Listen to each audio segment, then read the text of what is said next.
This is a boat show, a show where we visit New Zealand's boating community and hear the wonderful stories from on board their boats. From liveaboards to charters to boat stackers and to family boats, we meet them all. This is That Boat Show.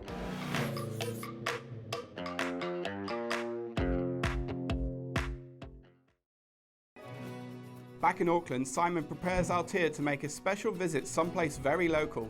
In fact, it's just across the harbour.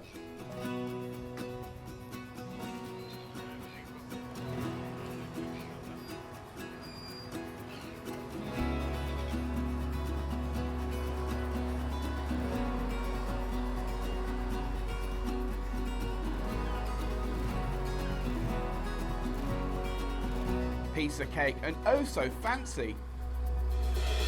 Welcome to the Boat Stacker, home to 190 boats in a boating vending machine. This man Sean runs the place, and that's just the man Simon came to talk to. G'day Sean, back in 1987 this place was built? Yep. And take about 100 boats, you say? 190. 190? 190. And there's always been this many boats in here? Has it always been full? When it first opened was of course just in time for the share market crash. So it took a few years for the concept to take off. Yep. Once this one was full, within a short period of time there was 2 or 3 more. Yep. And they're all at capacity pretty much now. Are they? We ourselves have just built a new site and that's already overtaking us in volume. Oh, we just run out of room. So it was the first one I understand in New Zealand, Yes. this boat stacker. Yep. And the machinery that you've got for it, it's unique? One-off design, all done here. Most other dry stacks around the world use forklifts. A few others, very limited, have the crane idea of this, but this is sort of, unique to New Zealand. As far as charging people goes, how do you pay for the boat part, if you will? Monthly fee between sort of 500 to 700 a month, depending on the size of your vessel. That's an all-inclusive cost. Boat lives in here. You can use the boat as often as you like. When you say all-inclusive, that includes putting the boat actually in the water? In the water, out of the water, and what we do is when the boat comes out of the water, we give the water line and below a freshwater blast and flush the motor for them. So that takes out the need for a tow vehicle, a trailer, garage storage, and modern world apartments. You don't have anywhere like that to put it. Yeah. A lot of the boats come to us brand new, straight from the factory, without a trailer. Without a trailer. And this is where they live for their life. There's no charge every time you want to launch it? No, that one-off cost. How long does it take if I wanted to take my boat out on the weekend for you to put We it? ask for an hour's notice. 1 hour? Yep, 1 hour's notice, just for what we're doing for the booking side of it, to get the boat in. But physically, the machine can have the boat in the water in a couple of minutes. We have charter boats in here. Yes. The fishing guys have their boats are based out of here. End of the day, they come back for a long day's charter on a marina and come straight into the service bays, have work done, and then back in the water the next day. Oh, you've got service bays as well? Yes. Oh, okay, so that's what this is over here? Company there, RAD Marine, so they do a lot of our service work in here, and there's also a few others dotted around the. So it's a one-stop shop for your boat, basically? Basically, yep. I think Simon's caught his eye on a beautiful and historic site, a 1970s Mason Clipper, designed by John Mason. John Mason was a racing boat designer and ocean powerboat racer, then designed a range based on the hull that he designed for his own ocean racing purposes. And this is the result. This is a Mason Clipper. It's one of the later ones. It's got a fiberglass top here. The original ones were all wooden, but this is all mahogany, and the boat was restored some years ago.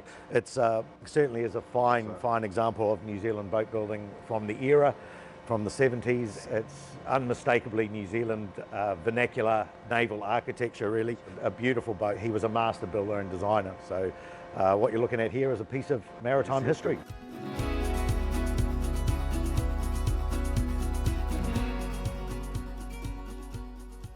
Time to shoot off to the next adventure.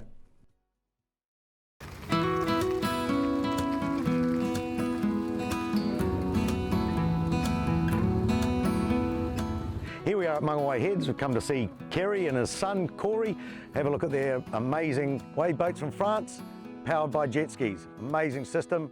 Let's take you through one, get Kerry to show us what this one's all about. How you going? G'day, mate. Yeah, g'day. Can you show us what these things are all about? Yeah, well this one here is a 6.26 metre RIB. Right. Currently powered with a supercharged Yamaha jet ski, which you can take in and out. No worries at all, takes a few seconds. Yeah. Oh, you have to do that on the water, not on the trailer? Yeah, you do that on the water. You can leave the boat on the trailer and still take the jet ski out. This particular one's a 10-person boat. So 10 people around here and 3 on the jet ski? Yeah. Just is that the plan? Yeah, they can pretty much sit wherever they like. Only weighs 350 kilos, this particular boat. That's the empty boat, and the jet ski weighs? Jet ski's about 370 kilos. Okay. Yeah, so all up it's yeah, About 700, 800 kilo. reasonably light. When you're moving along, it's only drawing a little bit. At rest, it's drawing about 300 mils. 300 mils, so still less than an outboard powered vessel. The manoeuvrability on them is amazing, being jet powered, of course. So you can manoeuvre them, spin them around in their own length, do whatever you like, back them into the beach. Yes, or up against the pier like we've done here. Easy to launch and retrieve off the trailer. Yeah, no worries. Just how do you power it off the trailer using the jet ski? Yeah, power it off and power it on. Oh, so no winching if you don't feel like winching. Sure. And got a bit of storage here on the boat, I see up for it. Yeah, storage for fishing gear. Fishing gear or dive bottles, full dive. Oh, dive bottles, yeah, of full course. dive gear. That's all watertight in the front there. Yes. And anchoring? Anchoring system on it. It's got an anchor well in the front there. Oh, fantastic. Yeah. And a bow rail and a little bit of a canopy on it for the sun? Yeah. This one's a custom one, which we had custom for ourselves. You can get them in different configurations. You can get them as a wakeboard boat as well, so you can use them for towing wakeboards or skis. Fantastic. Or you can have them with just a bare boat and these are also awesome on the waves, out on like a bar crossing or a west coast beach. Yes. They've got that much power and manoeuvrability that you can get out through the waves without any problems. Is the balance different or something? How does it differ in its ride from an outboard powered similar boat? Outboard powered, you don't quite have the manoeuvrability. This here you can spin it around. Also, be pretty hard to put a 300 horsepower outboard on a rib this size, whereas you're driving it with 300 horsepower. And it's half the weight. And it's half the weight? Probably. I'm not sure. Maybe 2/3. Yeah, 2/3. Yeah. But certainly lighter. Yeah. And but the same entry as a normal runabout. Yeah, close to the same entry. Specifically designed for the jet ski.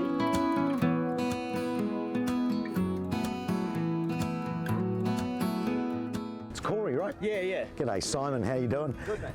So your old man was telling me it was you that found these online? Yeah. So what happened was I had a fishing jet ski and I just wasn't able to take friends out, so I got a bit boring, It was a bit of a selfish toy, I suppose. Yeah.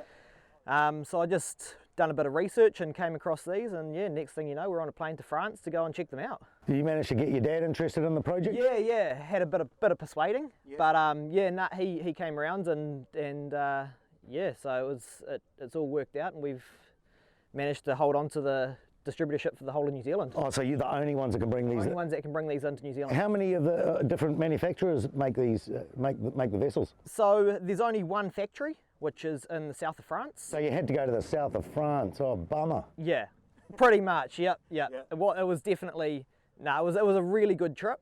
And it was really good to see how they're made and to see that the CEO of the company is actually their quality control manager as well. Right. So any product that leaves the factory, we're confident. We had a lot of competition and we had a lot of pros and cons to weigh up, if you like. Yes. And we figured that we thought that they were going to market well in New Zealand, so we took a risk, took a plane. Yeah, and it seems to be paying off. And if you want to change the trim of the boat as you're moving along, can you do that with the jet ski? With the jet ski, yeah. So a lot of the new jet skis come with the trim and tilt and the cruise assist and all that kind of stuff now. Hey, look, I'm looking at these. This jacket. Have a look at this jacket that I'm wearing. I've not worn one like this before. These are made for impact. They're specifically for jet skis? The jet skis, yeah, that's correct. So they've got the padding in them is a lot tougher than a typical life jacket. Because they're fast and lower to the water. Going faster, just protect your ribs. I see. And all that kind of stuff if you came off. And would you have to wear a jacket like this on the boat? Surely any. No, any life jacket is okay on the boat. I mean, we supply. When we take people on demos, we supply impact vests. Yes. Purely for the fact that if people want to take the jet ski for a ride while we're out on a demo, they're able to. So if people wanted to find out about this boat and where to access it, can they reach you on a website? Or? Yeah, so the website is www.radmarine.co.nz. You'll find all our phone numbers and email address on there that you can contact us on. Pretty much all of our information is on there about all the different models that we supply.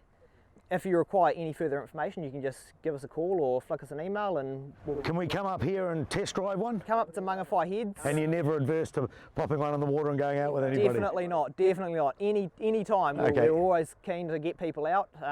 It's pretty much all weather. As you can see, we've got the estuary here, so the wind's not a big factor. Fantastic. Cheers, Corey. That's awesome. Thank you. Next week on the show. And the minute we stepped on the boat, we thought, we can live on this boat, because it was light and spacious, roomy. One of the people that come along and learned how to dive through this guy, Dennis Twist, was Kelly Tarleton. Kelly Tarleton, the treasure hunter. Yes, yes.